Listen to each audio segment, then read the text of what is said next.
Hi, I'm Kirk Leidy, and I'm at Lenny's Classic Car Collection. At Lenny's, we're going to introduce and show you restoration work and the staff members, along with Chief Restorator Wayne Farabaugh, showing the different restorations and films of what takes place to make these cars at Lenny's. Right in front of me here is a 1951 Bentley Mark VI. Hope you enjoy the show. Today, Wayne Farabaugh, the Chief Restorator, is going to show us about leading with a Jaguar Type B coupe. Wayne, what's the process we go through for the leading of the machine of the car? The process you go through is you got to prep your metal right first. You got to get it scratched up, and then you got to pin it. And then once you have it pinned, then you got to add your lead, and then you paddle it into position, and then you file it down and make it right. It's the old way of how they did body work back then. Now, what's the advantage of doing lead over body putty? Is used to fill in gaps and the metal and imperfections in the metal. And they started doing that back when they first started making cars. Lead work was most common. It is nice, unlike the plastic fillers, which could crack and stuff for you. Leading really doesn't crack on you, and it does make a better bond to your metal than what the plastic does.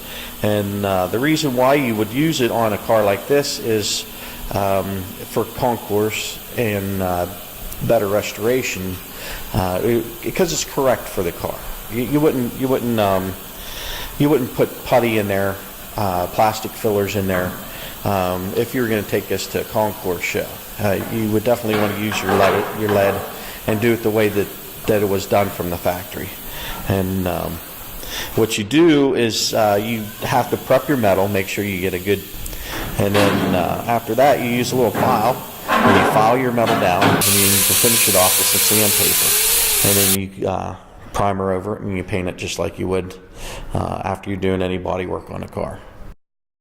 Talk about the 1951 Bentley and the engine and what took place to restore this car. Today we're going to talk a little bit about the engine on the Bentley, on this 51 Bentley drop head coupe we have here today. And what happens is every engine that comes in the shop here at Lenny's, we take it completely apart, down to the last nut and bolt. We get the machine work done, and then I go ahead and restore the engine or rebuild it as the manuals indicate. We put everything back to factory original. So what we'll do, so when we have the engine the whole way apart, we get it cooked and cleaned, and then I'll start with bearing sizes, ordering the right bearings, getting the right gaskets, so forth. And then what we'll do, we'll paint the engine, get it the right color. We actually use a Gliptol on the inside of the engine, which actually seals the engine from the oil, so the oil doesn't actually get into the engine block itself. And what this does is it's something that the British, your higher end British cars always used in it. What it does is seals the engine, allows the oil to flow back down to the crankcase faster, which in turn makes a better engine. What was one of the hardest parts about getting the motor started? One of the hardest parts about getting the motor started is sometimes you overlook something simple, like on this one we kind of overlooked the distributor. I rebuilt the distributor, but the points weren't set right, so we were trying to start it, couldn't get it started. But once we had that figured out, fired right up, things worked real nice. Hey, we're in nickel plating at Lenny's garage, and Wayne and staff are going to show you the process of how the nickel plating is done here at Lenny's. People ask why do you nickel plate something, or why does it need nickel plated? Well, the answer for that is on some of your older cars and stuff, so the linkages, the water lines and everything had a nickel plating on it from the factory. And what this did was keep that from corroding and keep it from tarnishing and stuff and looking bad. So they put this nickel plating on it to preserve it and make it look better on the engine. So, and how that is done is through electrolysis in a bath, and you need to use at least 3 volts of power to get this nickel to move from plates to what you're plating.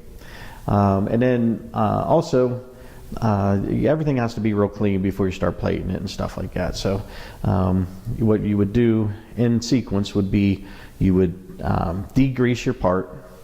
Once it's degreased, you would move it over and you would rinse it in clean water, plater, and you drop it on here. And what you'll do is you'll look over here and you have your voltage, and you want to keep that right around 3 volts. Right now we got about 2. So what I'm going to do is I'm going to pull that up just a little bit and bring it right to 3 volts. You don't want to go much more than that. If you go more than 3 volts, well, you'll burn it on, and you don't want to do that. You can put it on at a slower rate, but then it takes forever to do it. So 3 volts is a good starting point for most people. And then what we'll do is we'll wait about a half hour. We'll come back and the piece will be plated.